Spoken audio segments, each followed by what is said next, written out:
me toca en este caso presentar este tema.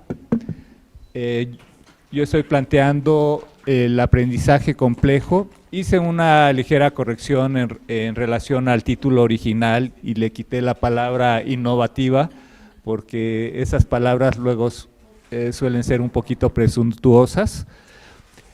Pero lo básico, lo importante de lo que quiero plantearles es la idea del aprendizaje complejo y de que existen modelos instruccionales por medio de los cuales podemos abordar esos aprendizajes complejos desde un enfoque transdisciplinar, ¿sí? Entonces es un poquito mi planteamiento. No lo hago como un experto, obviamente, de estos temas, pero sí quise darme como la oportunidad y quisiera yo plantearlo a todos ustedes, porque creo que puede ser una buena ejercicio, un buen reto para decir, bueno, yo como académico aquí en la UAM, dentro de los programas de diseño, ¿cómo puedo utilizar estos modelos instruccionales? ¿Cómo puedo hacerlos desde un enfoque complejo o cómo lo puedo hacer desde una visión transdisciplinar, ¿no? Entonces es un poquito la idea de esta presentación.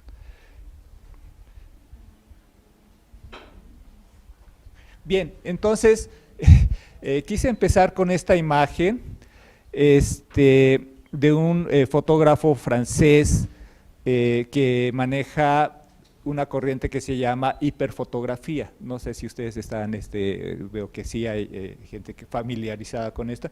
Y entonces dije, bueno, ¿cómo puedo representar esta idea de lo complejo?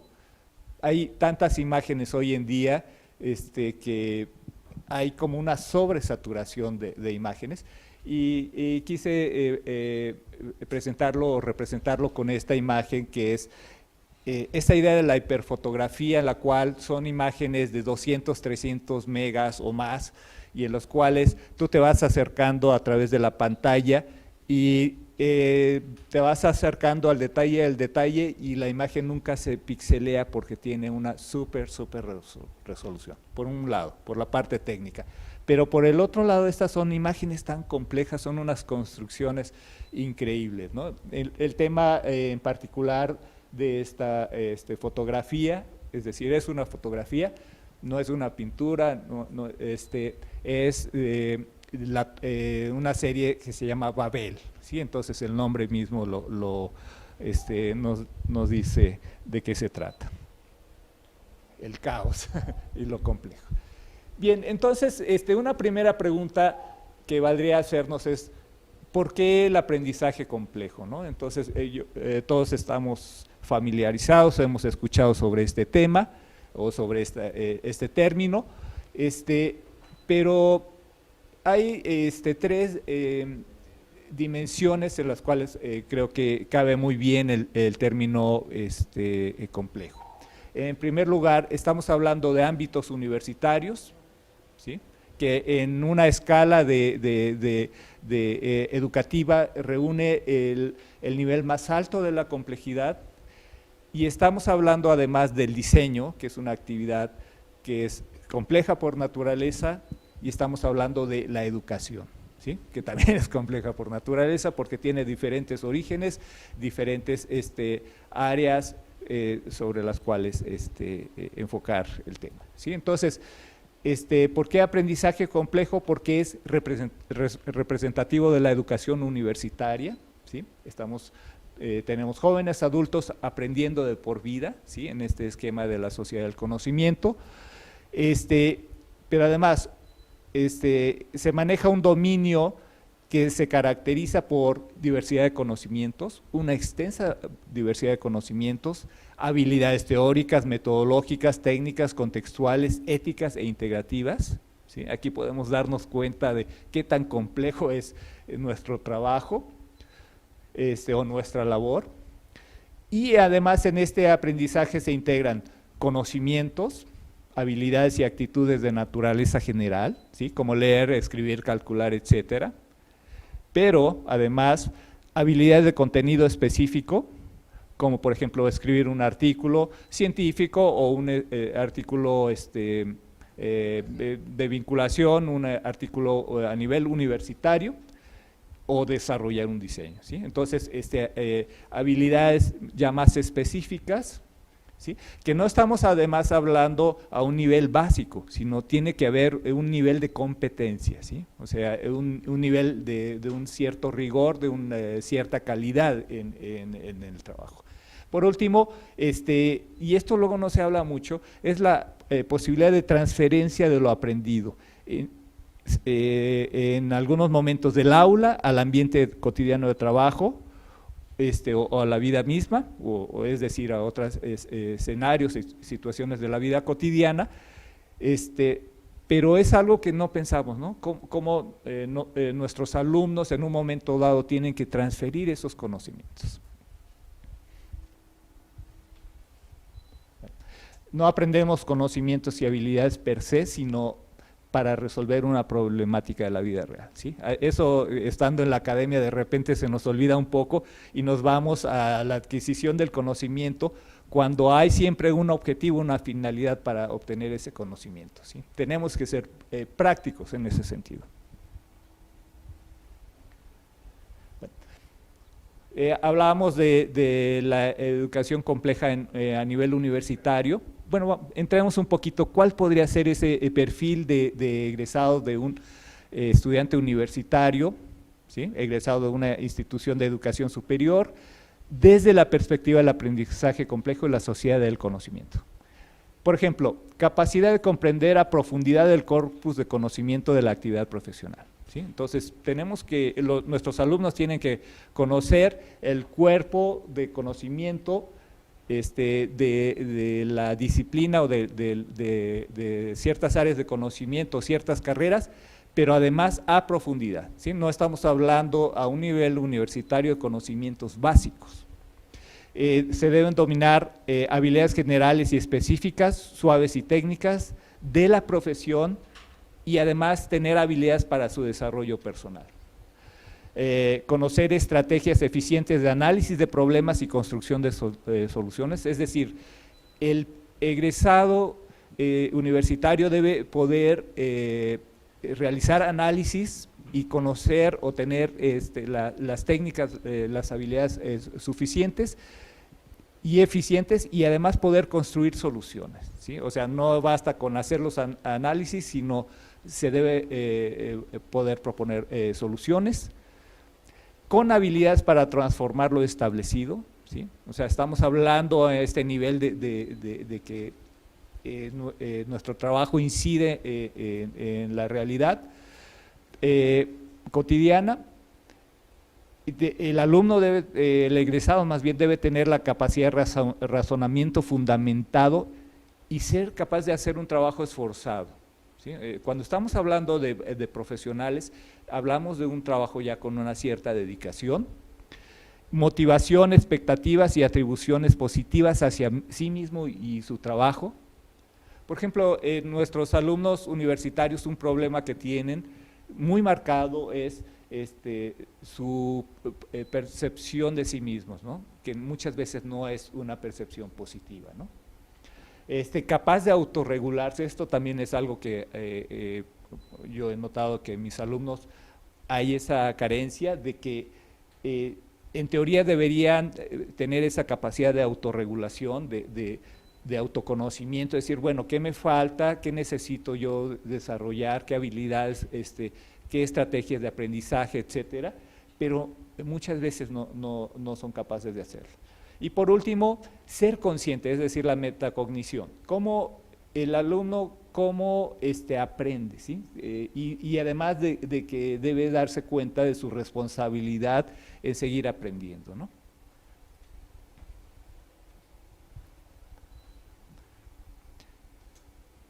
Poseer información no significa haber construido el conocimiento, ¿no? Entonces es una obviedad esto. La complejidad. Entonces, ¿en qué consiste la complejidad? Hay, como en todos, no cientos, pero muchas definiciones, ¿sí? pero una característica muy particular es que tiene que ver con sistemas de componentes interconectados, ¿no? La idea de sistemas, ¿sí? Y la interconexión de estos sistemas, cuyo comportamiento no puede explicarse por las propiedades de sus partes, sino por la interrelación entre ellos, ¿sí? Y en esta visión holística.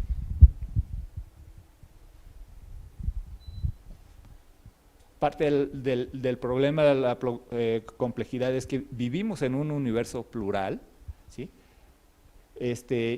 Y además ese universo está lleno de incertidumbre y ambigüedad, ¿sí? Es decir, las cosas no son claras ni son ciertas, sino todo lo contrario, ¿no? Hay mucha incertidumbre y no hay claridad, ¿sí? Y en este universo, ¿sí? Es en el que tenemos que interactuar.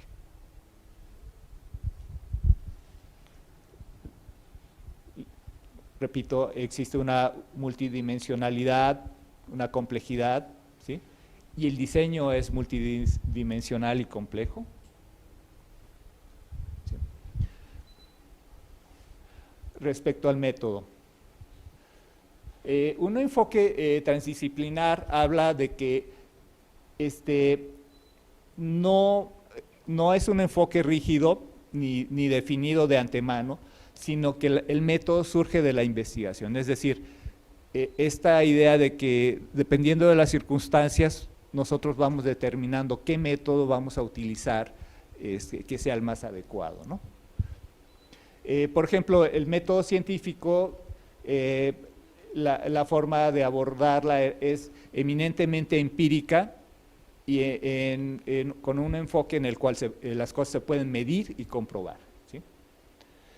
Un problema que ha sucedido históricamente es que de este método científico de los siglos XVIII, XVII un poquito, esta idea de que todo se podía medir y comprobar, cuando se trató de trasladarlo a las ciencias sociales, pues esto no funcionaba igual, ¿no? Entonces, un problema que hubo históricamente es que las ciencias sociales trataron de manejar los mismos métodos en su momento que las ciencias duras y entonces obtener la legitimidad de esas ciencias, ¿no?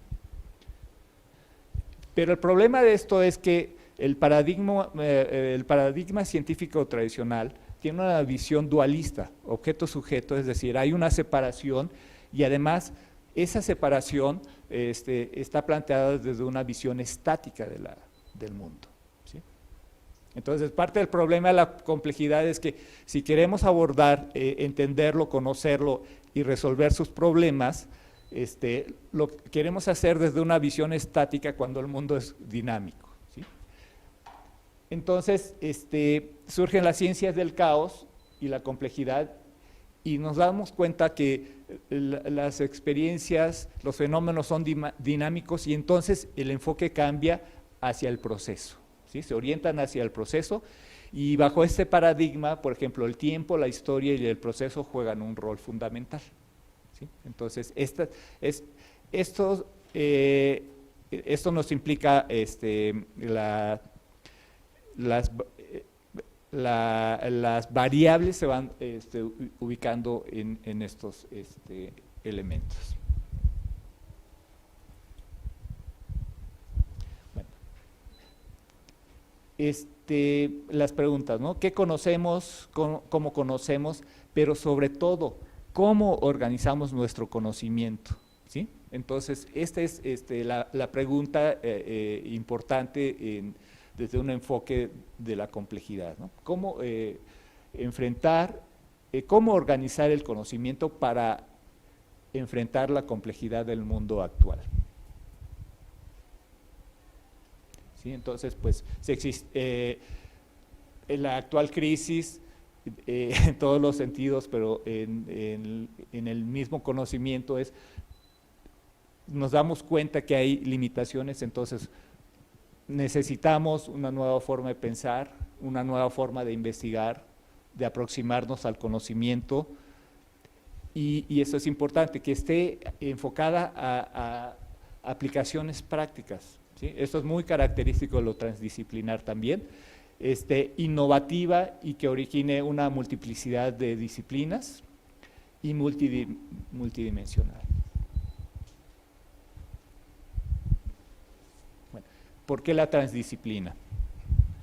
Porque partimos de una realidad dinámica, multidimensional y compleja, porque se requieren nuevas formas de pensar y organizar el conocimiento, que está enfocada a investigación, ¿sí? Más que a lo disciplinar, son enfoques, ¿sí? La idea es construir el conocimiento a través de una dimensión metaparadigmática. Esto trata lo siguiente, que por lo general cuando abordamos las disciplinas, nunca nos cuestionamos el corazón o la base misma de esa disciplina, ¿sí? Entonces siempre partimos, si lo hacemos desde una visión de X disciplina, partimos de que esa es la verdad, que esa es la realidad, pero no consideramos que ese fundamento puede ser cuestionado en un momento dado, ¿no? Una organización isomórfica, es decir, hay diferentes dimensiones en ese conocimiento, en la cual además se integra el investigador, el conocedor. Es un conocimiento en vivo, ¿sí? Vital, en contra del conocimiento in vitro, que es el conocimiento de las, así lo llama uno de los autores, del conocimiento más tradicional. Y en la transdisciplina la idea es ir a lo largo, ir a lo ancho, pero además ir más allá del conocimiento disciplinar. Algunas características del aprendizaje complejo: es complejo y difuso porque se manejan categorías de conocimiento heterogéneas, ¿sí? Eso es algo que de repente no nos damos cuenta, ¿no? Que el conocimiento, de repente el tipo de conocimiento es tan variado, ¿sí? Y no ubicamos eso, no lo filtramos, ¿no? El conocimiento es de lento desarrollo, ¿sí? O sea, construir un conocimiento sólido no es algo que se puede hacer de la noche a la mañana, es un proceso muy lento y complejo, que tiene diferentes orígenes, ¿no? Entonces, por ejemplo, en nuestro caso, por el tipo de estudiante, ¿sí? Género, escolaridad, etcétera, el contenido de lo que manejamos, en qué contexto, ¿sí? En qué cultura, política educativa, etcétera, ¿sí? Y el aprendizaje complejo solo puede ser manejado a nivel del sistema, ¿sí? Y en términos de probabilidad. Me estoy yendo rápido porque vamos un poquito ya atrasados en el programa. Sí. Entonces, en cuanto a la enseñanza del diseño, que esto tampoco luego no lo hemos visto mucho, hay autores que manejan el aprendizaje basado en proyectos y el aprendizaje basado en problemas, ¿sí? Hay, Frida Díaz Barriga maneja todo esto dentro de lo que se llaman aprendizajes situados, entonces creo que es interesante. Planteé estos dos porque creo que es lo que nosotros manejamos más como diseñadores, sobre todo en el caso de la enseñanza en taller, ¿sí? Entonces, el aprendizaje que hacen en el taller o es a base de proyectos o a base de o enfocado en problemas. Y también otro tipo de enseñanza de aprendizaje que puede ser complejo es la educación basada en competencias.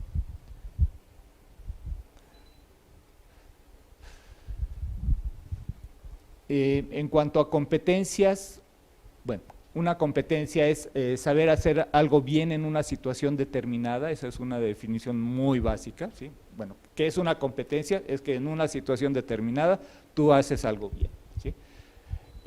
Desde una visión más pragmática, reduccionista y técnica, es un saber hacer que es procedimental y de corte técnico, pero fragmentado, ¿sí? Pero desde una visión socioconstructivista, la idea es que la competencia se construye, ¿sí? No se transmite, está situada en contextos y situaciones pertinentes, es decir, no es descontextualizado, requiere una práctica reflexiva, ¿sí? O sea, pensemos en nuestros alumnos y en nuestra práctica docente y podemos ubicar todo esto, y además es temporalmente viable, es decir, es viable por un momento, pero no va a ser viable para siempre, ¿sí? La idea también es que se hace una transferencia de lo aprendido en una situación dada a otra inédita, es decir, a una situación en la cual no sabemos cuáles son las condiciones, y ese es un proceso en el cual se contextualiza, descontextualiza y se recontextualiza. Me preocupa que todavía nos faltan 2 compañeros y ya voy un poco colgado. Bien, entonces, nada más, diferencias entre planeación y programación. Desde el punto de vista complejo, ¿sí? La planificación es el diseño y ordenamiento de la enseñanza de los niveles más abstractos, ¿sí? Cuando hablamos del término planificación, más bien se habla a nivel de políticas generales, currículos, dominio de conocimiento, es decir, diseño curricular, ¿sí? Las personas que han estado en cargos en la universidad administrativa saben muy bien sobre esto, sobre planeación educativa, en fin. Pero, y esto es lo importante para nosotros, es que a nivel de programación, ¿sí? Se trata de acciones de aprendizaje específicos como lecciones, unidades didácticas o programas. Es decir, estamos hablando de diseño instruccional. Y aquí es donde yo quiero llamar la atención de todos ustedes. Es decir, cuando ustedes trabajan alguna lección, una unidad didáctica o programa, ¿sí? Ustedes pueden utilizar un modelo, una aproximación desde el diseño instruccional.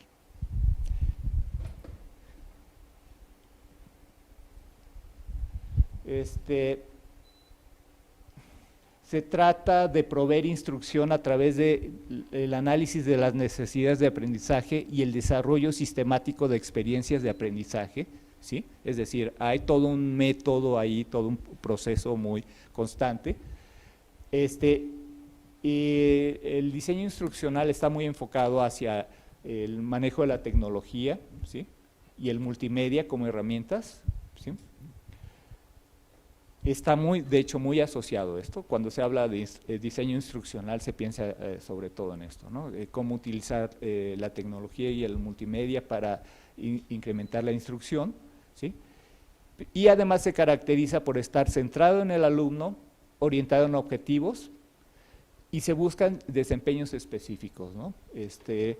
Que además son desempeños que se pueden medir, ¿sí? Que están basados en evidencia empírica, interactivas, autocorrectivas y generadas en trabajo en equipo.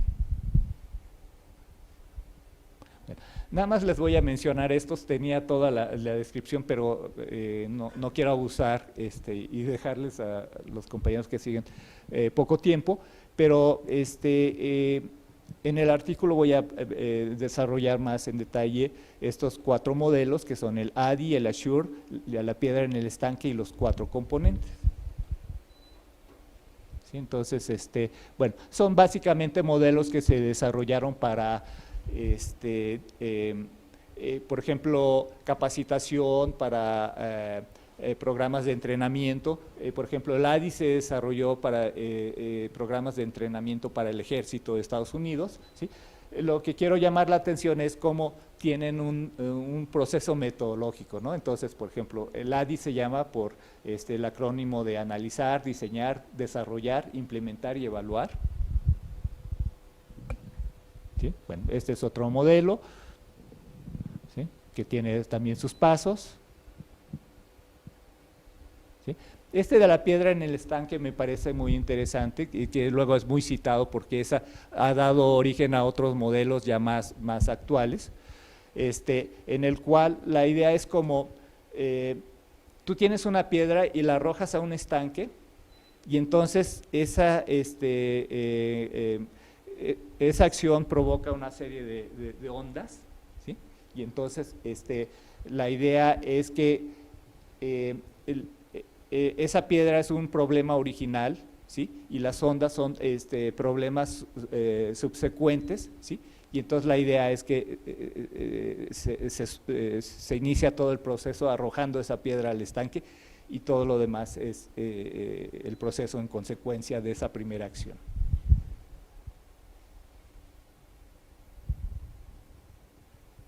Por último, el modelo de los 4 componentes, ¿sí? Lo desarrolla Van Merrienboer.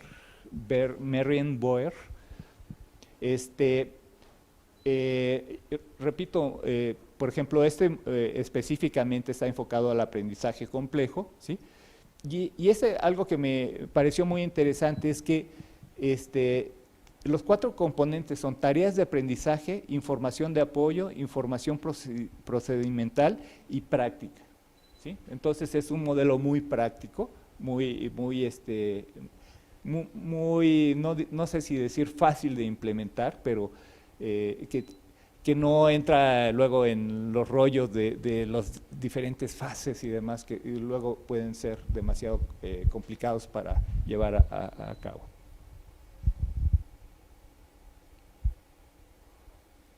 Entonces, la idea básica es que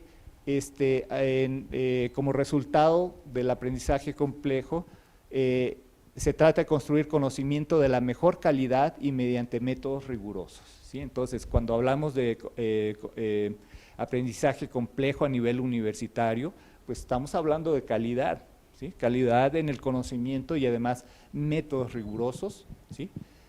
Que puedan ser validados. Por ejemplo, la doctora Myers hablaba mucho en sus referencias siempre de autores que hacen pruebas. Su enfoque es muy científico, y entonces la idea es hacer pruebas y validarlos con resultados que se puedan medir, ¿sí?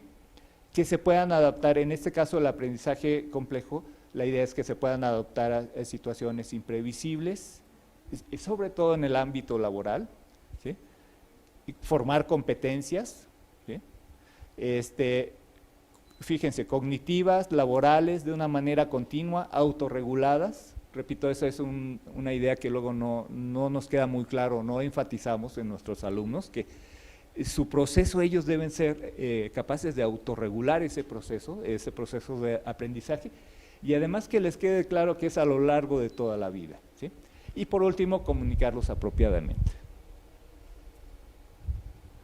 Bueno, como conclusiones, existen diferentes modelos de diseño instruccional, de hecho diría bastantes, y además con diferentes enfoques, ¿no? Entonces dices, bueno, ¿cuál es el bueno? Yo creo que desde nuestra perspectiva es como, ¿cuáles son nuestras necesidades, cuáles son nuestros objetivos para tomar la decisión?